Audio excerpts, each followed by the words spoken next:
Good morning mga ka-Gelateria Boracay. Ayan, today po ipapakita ko sa inyo kung paano gumawa ng Giovanna flavor. Ayan po. Ang Giovanna po is, dito lang po yan matatagpuan sa Reggio Emilia.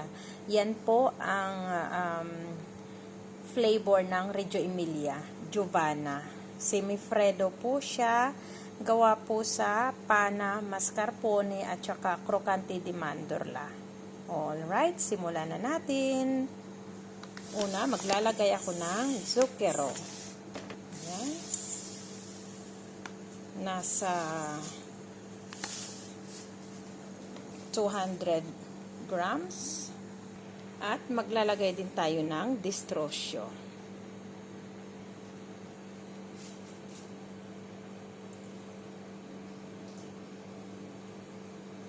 Ayan. Yan po ang ating dry ingredients. And then, maglalagay na tayo ng pana. Pana o whipped cream. And then, maglalagay tayo ng mascarpone. Ayan.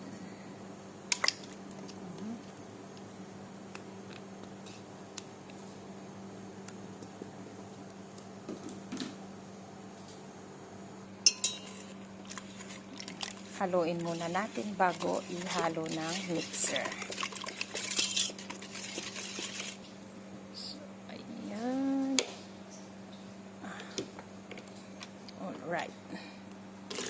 So, ayan, nasa mixer na siya. And then, i-mix na natin hanggang sa maging magiging double yung whip ng ating whipped cream.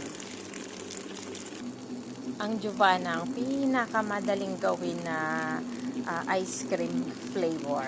Ay, kasi pwede gawin sa hand mixer lang or sa stand mixer. Ayan. So, ayan, medyo malapit na siyang ready.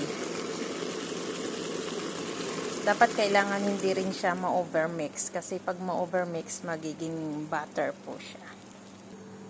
So, ayan, ready na po siya. Pwede na po tayong maglagay. So, ayan na po. I-mix na po natin siya. Ayan. Bilisan na natin kasi meron na tayong customer sa halo-halo. Ayan, transfer na po natin siya sa karapina. So, ayan na po.